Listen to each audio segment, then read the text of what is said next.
Assalamualaikum warahmatullahi wabarakatuh.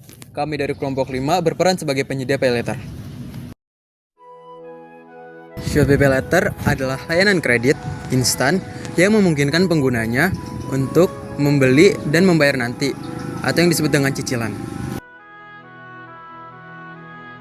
Dalam ekonomi digital di Indonesia, paylater juga berfungsi untuk yang pertama adalah mempermudah transaksi non-tunai, yang kedua adalah meningkatkan daya beli masyarakat, yang ketiga adalah mempermudah UMKM dalam penjualan, yang keempat adalah mempercepat roda perputaran ekonomi digital.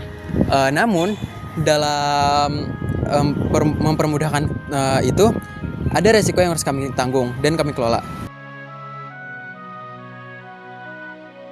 Wah, ada diskon sepatu 70%. Tapi uangku sisa sedikit. Oh iya, pakai Shopee Paylater aja. Beli sekarang, bayarnya nanti. Limitku juga masih ada 2 juta. Jadi aku ambil aja yang 3 bulan. Disinilah peran Shopee Paylater bekerja, di mana pengguna hanya cukup mengambil tenor cicilan, lalu bertransaksi dan diproses. Nah, di sini menunjukkan bahwa transaksi digital ini praktis, cepat, dan tidak butuh kartu digital. Loh, kok tagihannya banyak banget? Oh iya, kemarin lupa beli tas juga pakai Paylater. Sekarang dendanya banyak banget. Sebagai penyedia paylater, tantangan terbesar kami adalah pengguna yang kurang memahami sistem cicilan, perilaku konsumtif, risiko gagal bayar, dan kredit macet. Jika pengguna tidak membayar tepat waktu, akan dikenakan denda, limit bisa dibekukan, dan riwayat kredit menjadi hancur. Inilah risiko terbesar dari sistem paylater. Risiko yang paling kami takuti adalah kredit macet. Jika terlalu banyak pengguna gagal bayar, perusahaan bisa mengalami kerugian besar. Selain itu, ada risiko penipuan online, penyalahgunaan identitas, dan kebocoran data pribadi. Maka dari itu, kami harus memverifikasi data pengguna, memberikan limit sesuai kemampuan, mengirim pengingat jatuh tempo, dan menggunakan sistem keamanan data berlapis. Sebagai penyedia Shopee Paylater, kami tidak hanya memberi kredit, tapi juga harus memberi solusi. Kami mengusulkan beberapa inovasi. Yang pertama, fitur edukasi keuangan. Sebelum transaksi, muncul simulasi total cicilan plus bunga. Yang kedua, peringatan konsumtif.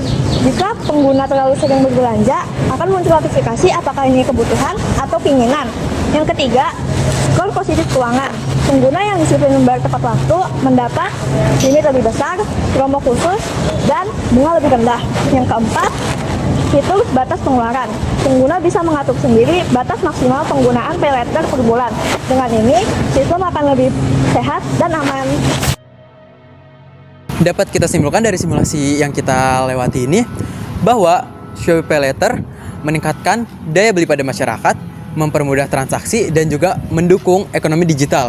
Namun dari situ dapat kita simpulkan juga kalau ada risiko yang harus kita tanggung. Contohnya seperti perilaku konsumtif, utang menumpuk, dan juga kredit macet. Sebagai penyedia, tugas kami adalah memastikan layanan semua tetap aman, inovatif, dan juga tanggung jawab.